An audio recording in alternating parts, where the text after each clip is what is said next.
Hello everyone, I hope all of you are doing well. जो आज की ये वीडियो है उसमें हम क्लास 8 इंग्लिश के यूनिट 1 के का सबसे पहला जो पोइम है उसको समझेंगे, उसको रीड करेंगे। उसका नाम है अ कंक्रीट एग्जाम्पल।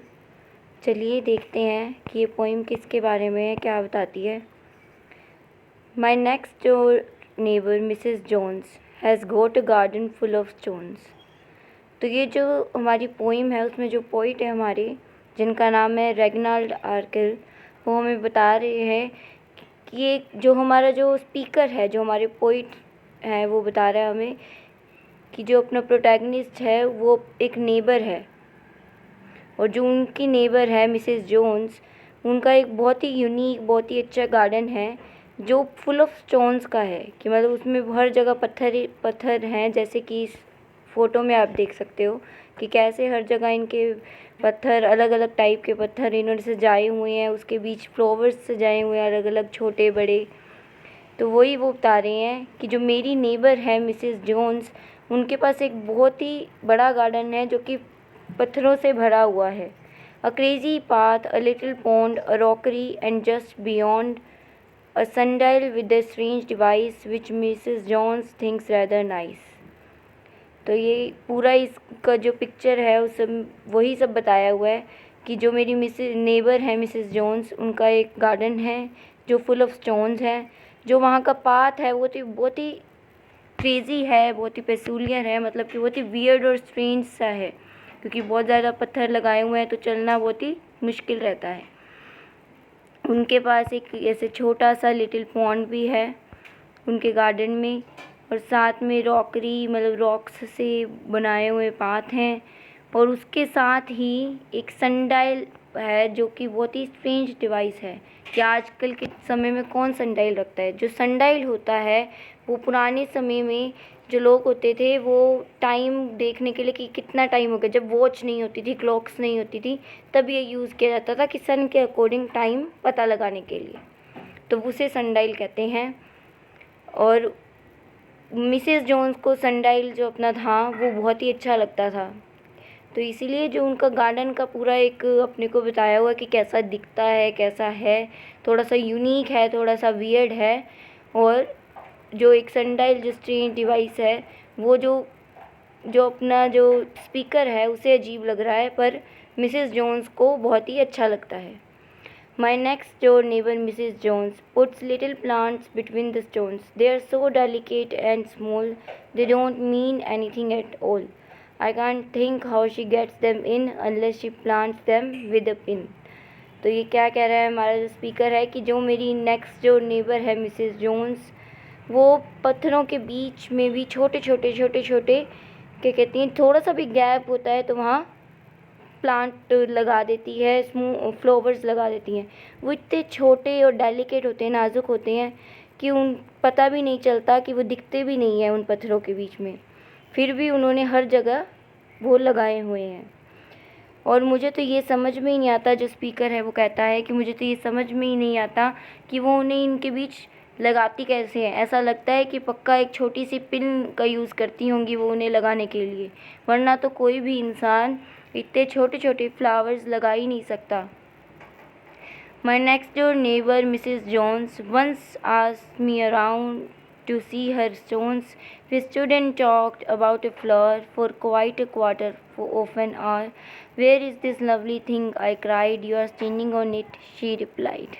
तो जो ये स्टेंजा है, स्टेंजा पोइम के अंदर क्या होता है, जैसे ये 3 पैरास दिख रहे हैं आपको, वो पोइम के अंदर उसे स्टेंजा कहा जाता है। तो ये जो थर्ड स्टेंजा है हमारा, उसके अंदर जो पोइट है, जो स्पीकर है, वो क्या कह रहा है कि जो मेरी मिसेस जोन्स, जो मेरी नेक्स्ट जो नेबर है, कि मेरी पड़ोसी हैं, वो मुझे एक दिन क्या कहती हैं, पूछती हैं कि आओ मैं तुम्हें अपने स्टोन्स दिखाती हूँ, अपना पार्क, अपना गार्डन दिखाती हूँ। और वो वहाँ उसके गार्डन में खड़े होकर उसके एक पसंदीदा फ्लावर के बारे में बात कर रहे होते हैं, मतलब कि जो उसका सबसे फेवरेट फ्लावर होता है मिसेस जोन्स का, उसके बारे में बात कर रहे होते हैं फॉर एन आवर, की मतलब 1 घंटे तक। और फिर वो जो स्पीकर है वो मिसेस जोन्स से पूछता है कि वो है इतनी, जो तुम जिस फ्लावर के बारे में बात कर रहे हो, वो अच्छी सी चीज़, प्यारी सी चीज़ या मतलब जो फ्लावर है वो कहाँ है। और फिर वो उसे रिप्लाई करते हुए कहती है you are standing on it, कि तुम उसी पर खड़े हो। तो मतलब कि उसके पैर के नीचे वो आ जाता है। इतने छोटे फ्लावर होते हैं कि उसको पता ही नहीं चलता कि वो एक फ्लावर के ऊपर खड़ा है। तो ये थी हमारी पोइम, बहुत छोटी सी पोइम है। और इसका जो बुक वर्क है वो भी हम देख लेते हैं, हम उसे भी कवर करेंगे इसी वीडियो में। तो ये हमें सबसे पहला जो हमारा बुक वर्क है वो क्या है, complete the following summary with exact words from the poem. When example has been done for you, share your answers with your classmate and teacher. तो ये जो सबसे पहला जो हमारा बुक वर्क है उसके अंदर जो क्वेश्चन है वो क्या कह रहा है कि हमें ये पूरा जो पैरा समरी दी हुई है, ये किसकी समरी है, जो ऊपर हमारी पोइम है उसको ये अच्छे से सरल तरीके से समझाया हुआ है, इसमें इजी वे में समझाया हुआ है यहाँ, और उसे फिल करनी है। उसमें कुछ ऐसे वर्ड्स हैं जो हमें पोइम से ही ढूंढ के लिखनी है, बिल्कुल एग्जैक्ट सेम वर्ड्स। तो जो हमारी सबसे पहली लाइन है वो इन्होंने कंप्लीट करके देखी है, तो इसे फिल करते हैं। The poem describes Mrs Jones the speaker's next door neighbour. तो ये जो नेबर के नीचे अंडरलाइन है, ये वर्ड इन्होंने बिल्कुल एग्जैक्टली वैसे का वैसे जो पहली लाइन है पोएम की उसमें से उठाया है कि माई नेक्स्ट डोर नेबर। तो वैसे ही हमें दूसरी आगे की लाइन्स भी फिल करनी है। तो ये सब दूसरी लाइन क्या है, who has a unique garden filled with. तो हमें क्या देखना है कि इधर देखना है हमारी पोइम के अंदर कि जो उसका यूनिक गार्डन है वो किन चीज़ों से फुल था। जैसे कि सेकंड लाइन जो ये हमारी है उसमें क्या है, फुल ऑफ स्टोन्स। तो जो उनकी सेकंड लाइन थी नेक्स्ट जो नेबर मिसेस जोन्स की, वो फुल ऑफ स्टोन्स थी। तो ये जो गार्डन फिल्ड विद क्या आ जाएगा, सबसे पहला जो हमारा फिल ब्लैंक है, स्टोन्स। हर garden includes a peculiar. Peculiar का मतलब होता है स्ट्रेंज और वियर्ड। तो जो ये क्रेजी क्या था, पाथ, यहाँ क्या आएगा, पाथ, कि जो उनका गार्डन था उसका जो पाथ था वो बहुत ही वियर्ड और स्ट्रेंज था। उसके बाद a pond and a rockery along with an unusual that ची। तो अनयूजुअल क्या था, तो जो अनयूजुअल क्या था, डिवाइस। तो जो स्पीकर था उसे जो डिवाइस वहाँ पड़ा था सनडायल, वो बहुत ही अनयूजुअल लगा था, कि बहुत ही वियर्ड था कि ये यहाँ क्यों है। जो मिसेस जोन्स को बहुत ही चार्मिंग लगता है, बहुत ही अच्छा लगता है। Mrs Jones plants tiny a vigour delicate that plants between the stones. तो वो कैसे जो प्लांट्स थे स्टोन्स के गैप के बीच में लगाती थी, जो बहुत ही छोटे होते थे और डेलिकेट नाजुक से होते थे। which the speaker thinks must be so small that they are planted with a। और जो स्पीकर था उसको ऐसा लगता था कि वो इतने छोटे हैं कि उसको उसने किसके साथ प्लांट किया होगा, एक पिन के साथ। One day Mrs Jones invites the speaker to see her garden.